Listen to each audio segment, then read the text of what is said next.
Fayoulou sait pertinemment qu'en aucun jour, ata nandoto, ata nandoki, akobimaka président Mbokote. Moi, franche, yabatumisa tumimine, yabandundu. Je dis bien, je précise bien, et je martèle, yabandundu. Ndeo koloba keno opinion, Fayoulou abima président, na magie, na ndoto, Fayoulou azana expérience politique nini, yebisanga Fayoulou, diplomatie nini asala. Pour même voir même Igor Gorondele, ya Brazzaville à Ebieti. Bonjour, bonsoir, ça dépend l'heure à laquelle vous me suivez, fidèle ami de Congo Suisse Télévision. En ce moment, j'espère que vous êtes dénombrés devant vos postes téléviseurs, vos Android, votre chaîne. Et je vous prie de s'abonner massivement car cette chaîne est une chaîne idéale. Ici à Congo Suisse, rien que la vérité. Tout le rabino, marambo ezabo solo, tout le raté vraiment tout le mupandi parce que c'est pas bien. Bao bazo balanda biso libanda ya mboka, bo s'abonner massivement, bo ça vraiment bo s'abonner. Tant on a s'abonner au bengi papa, maman, les qui vont s'abonner pour ça la vraiment bien parce que chaîne est à qu'on a YouTube, hein, avec mon boss maître John mon apoto et tongo monter ma maman Micheline et puis na banda bongo te sans pour autant roé Sabino qui est na caméraman moko très malamu o azopesa penza ba image ya solo oser mille énergie na pesi mbote mon superviseur papi au Congo mobali ya mbiji ya pembe motema maman Karine kande na yebisa kibino lelo tozolo bela beaucoup plus discours oyo mwana mboka Martin Fayoulou awutaki kosala après discours wana pesa ki vraiment mbutu ngai wa bino Greta Mandungu acoustique votre humble servante nazanga moko te na plateau nazana papa na ngali boso awa to moni tozana siège mususu peka ya UDPS nazana ye papa ko se présenter plutôt mais quand même peu ko sola malamu na papa. Bonjour papa. Bonjour maman journaliste. Papa to moni awa na siège na biso soit disant oza président mais on peut expliquer bana mboka bana poto bazolanda yo oza président nini kombo na yo nani o éclaircir bango na mokuse. Maman d'abord correctif pas soi-disant. Je suis vraiment président. Il y a parlement de Beau Victoire Mangaï numéro 7. Le parlement idéal, le parlement rationnel et pragmatique. Malheureusement, boye air plénière nano et bandite, mais cela n'empêche que na satisfaire na préoccupation na bino. Donc, kombo nanga ezali Lua Nsase Lukinga Francis, doyen pour les intimes. Papa Lunga Francis, doyen pour les intimes. Lua Francis. D'accord papa, tout ce peli mingi na présentation na yo esali biso bien, bana poto peu bien, balandi ya Congo c'est vraiment esali bango bien. Et loko ezo pesa vraiment mbilinga eza na discours au mwana mboka Martin Fayoulou madidi ya salaki nation Thérèse tilelo ezo pesa vraiment mbutu ya koloba ete Martin Fayoulou nde muto azalaki eli et puis eza pena ba congolais mususu baza ko affirmer Martin Fayoulou azalaki eli mais basali tricage yi azali sous président Bimi mon amboka Félix Antoine Tshisekedi. Nako senga nano bolimbisi na bae balandaka ngai partout dans le monde. Na banzi babandai komona ngai te na mikolo oye utakoleka. Nazalaki souffrant. Jusqu'à présent je suis souki, mais devant les journalistes je ne peux pas ne pas répondre à leurs préoccupations. Concernant Motuna no mama dans la démocratie. L'IDPS, nous avons lutté pour un état de droit et la démocratie.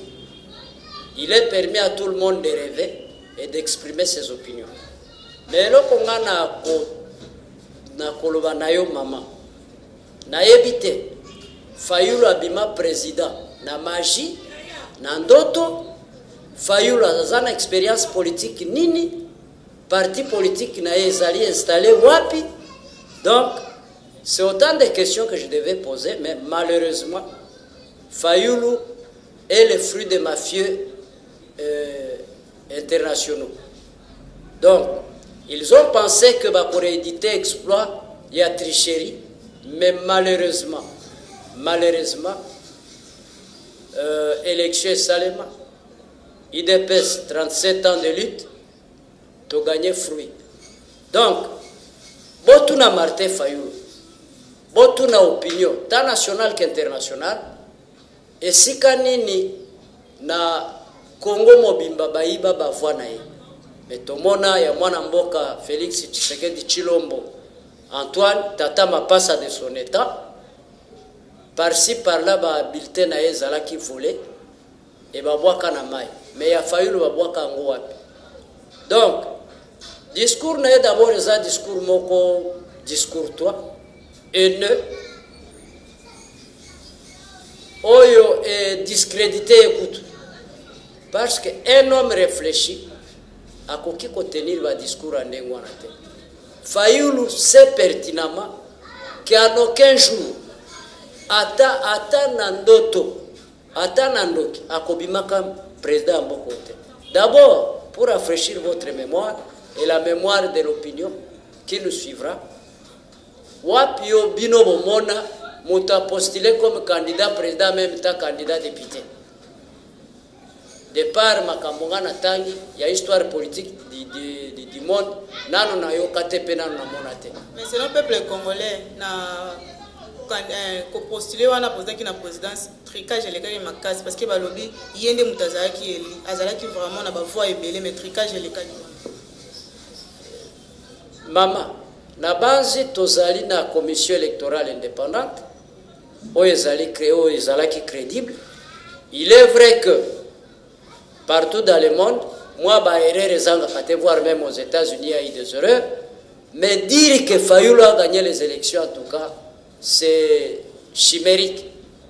C'est vraiment chimérique. Donc, nakosenga nandeko Martin Fayulu azonga mutu. Moi, mbongo aliaki, ya FCC na Kabila, nde yango elobisie. Donc, azwaki mwambote alikasu nde alobi loba mais lelo abimi yolela na miso ya bato. Madame to mademoiselle to mama journaliste omoni ndenge omoni nga yango na leki Fayulu na opinion na yebani koleka Fayulu. Et si aujourd'hui moi j'ai postulé ngai na Fayulu na Congo bako voter ngai ke Fayulu ko postuler na postuler d'abord parti na biso eza na organisation toza bien organisé structuré. Donc je peux poser ma candidature na congrès ceux qui na congrès na biso bandi mingai na oko postuler na mboka ndeko Fayulu bandaka pe kaka boy. Toi tu penses que ndozo loba wana pour lelo postuler te oza na bokonzi te tango kokoma po postuler komi eli lokola mwana mboka Martin Fayulu ozala pe kana merere. Maman, en tout cas devant moi, na sengi obolimbis, na sengi pe opinion, obakola nangai, kotangela ngali kamoli susu ya Fayulu ki élite. Il n'y a eu qu'un seul élu, c'est Félix Tshisekedi Tshilombo Antoine. Le peuple congolais affirme que yenda za élu. Quel est ce Congolais où il y a ça qui est azaïli? Déjà manipulé. Naba etandoike. Na uta kwa son introduction nanga, il est permis à tout le monde de rêver et de s'exprimer comme nous sommes en démocratie. Mais quand moi franche ya batumisa to mine ya bandundu, je dis bien, je précise bien et je martèle ya bandundu. Ndeo koloba ke no opinion balobi ke no Fayulu azalaki élu. Vraiment maman entre Fayulu d'abord pour rafraîchir your mémoire na ba bakola nanga yebisanga Fayulu diplomatie nini asala pour même voir même Igorondele ya Brazzaville a ebiete na officine nini ya monde oyo Fayulu asala diplomatie pe bandimi. Mais il est quand même vrai que le président a violé la constitution et votaka deux juges à la fois. Il a violé la constitution. Oui. Est-ce que encore la Kisangay disposition constitutionnelle oyo mokonzi mboka a violé la constitution? Maman, je vous en prie, ne créez pas l'amalgame. Au monde télévision, tout le monde peut passer parler de n'importe quoi. D'abord, Sengelo Eba, que le président de la République, c'est le garant du bon fonctionnement des institutions, c'est le commandant en chef des armées et c'est le magistrat suprême. Le magistrat suprême a violé propre constitution en Bokanaï. Ça, c'est un crime. qu'on me prouve là où le président Félix a violé la Constitution. D'abord, ceux qui ne connaissent pas, les deux juges avaient avaient même dépassé le temps de leur mandat. Et ce n'est pas dans la volonté du président Félix, où il y a l'ongoli ba juge dans la Cour constitutionnelle, et il y a une cassation. Azouaki des rapports au Conseil de la magistrature. Félix n'est pas membre du Haut Conseil de la magistrature. C'est le Haut Conseil de la magistrature qui a rapport que vous devez changer ces deux juges parce que vous avez sous un mandat dans la Cour constitutionnelle. C'est ça la vérité, vérifier. Papa, on a beaucoup de commentaires. Il faut que plainte pour le président actuel, président Tshisekedi. Maman, je ne sais pas si tu étais sur quelle planète. Et, Martin Fayulu, tu fais allusion. Mais à quel dans la Cour constitutionnelle, jusqu'à ce jour, il n'a jamais prouvé, noir sur blanc, qu'il avait gagné les élections. Donc, ok, c'est bien beau, c'est un droit de garantie à tout le monde. Mais on a breveté. Si on a qui court, que Fayulu a gagné l'élection. Ça, c'est discréditer notre Cour constitutionnelle. Ce qui est tamboula malam, il faut tout ça mobeko en boka, tout ça va institution en boka. D'ailleurs, tous les présidents moko ya boboto ya motema monene. Si ça ne dépendait que de moi, Fayulu mbele batie na chaise électrique. Soki ngai mbele to sitotia Fayulu na chaise électrique. Pour d'abord diffamer le président de la République, pour avoir injurié maintes fois le président de la République. Tu peux tout dire sur le président, mais proférer des injures contre votre chef de l'État. D'abord, là où il est malhonnête, madame ou mademoiselle, là il est président, mais de l'autre côté, il appelle Félix président. Et pour votre mémoire, madame, et pour la mémoire des opinions, Fayulu et Félix sont des amis. Moi et Félix, nous étions des chrétiens catholiques. Mais aujourd'hui, Félix n'est plus dans l'église catholique, il est chez Philadelphie. Qui l'a amené là-bas? Ce n'est pas Fayulu. Atikande motema mabe, atika motema likundu, ça ne l'honore pas. Et ça m'a la moté.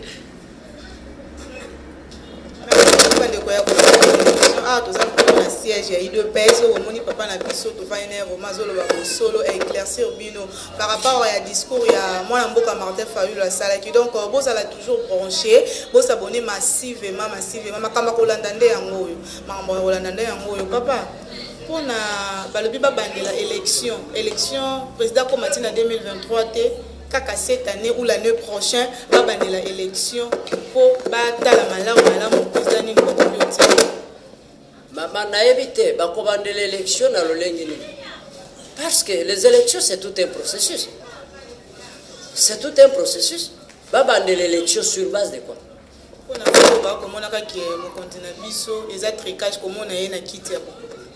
Parce qu'il y a un monsieur qui se réclame de quoi que ce soit. Non seulement un monsieur, mais population de Montelobi, à part le monsieur Maman. Je ne sais pas si tu es ougandaise, rwandaise, burundaise, on le voit que population. Est-ce que sincèrement, toi, tu peux confirmer que Fayulu a gagné les élections? Si tu es sincère. Et il a gagné les élections où? Si dans son propre parti politique, il n'a pas gagné même 3 députés, lui seul est député. Mais soyons sérieux, madame. Soyons sérieux. Comment un monsieur peut se compliquer la tâche comme ça? Ça dénote déjà que c'était un nœud. Ndenge na utolo ba motema likundu. Lokora motema neza mwindu ndenge pe aza mwindu. Moyen vraiment na loba otremezate. Parce que ce qui vraiment monsieur Fayulu Martin. D'abord ceux qui sont à Martin Fayulu, je suis parmi eux. Et pas na bango na Chikapa. Balabala Chikapa, bisope. Le pango papa kulutu na biso na balabala Chikapa. toutaki kokunda yaya na ye Jacques. J'aimais quiconque a défi bon vérifier. Yaya na ye Jacques. Touta kokunde na ba mikolo uta na ba moi uta koleka. Moi j'étais au deuil. Et c'est moi qui ai dénoncé que Fayoulou est venu na matanga na Jeep Pempa Neve au président Félix Apesaki. Mais il a nié.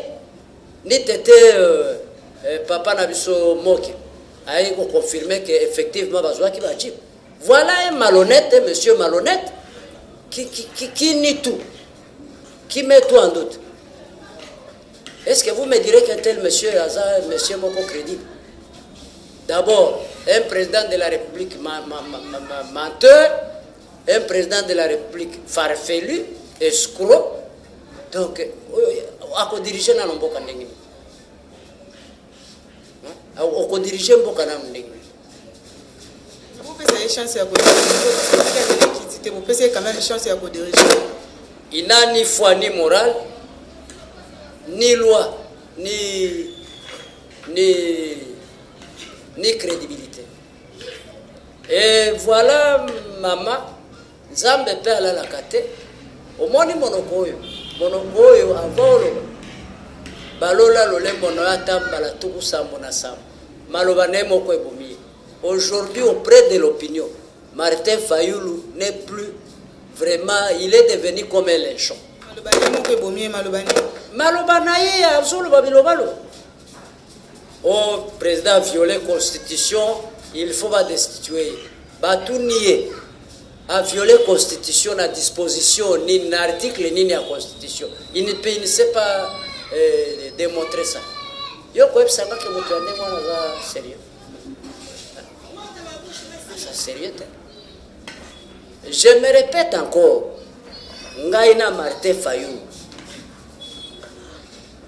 Malheureusement, Tozana Bachen Moko, s'il y avait une émission, on va encore inviter Martin Fayoulou. Nanga, tout ça la débat. Il n'y a pas match. Il n'y a pas match. Vraiment, merci beaucoup. Il n'y a pas match. Comme il y a vraiment, toujours chité, il y a émission à Bisso. Donc, nazo ebisabino ka boss abonné massivement.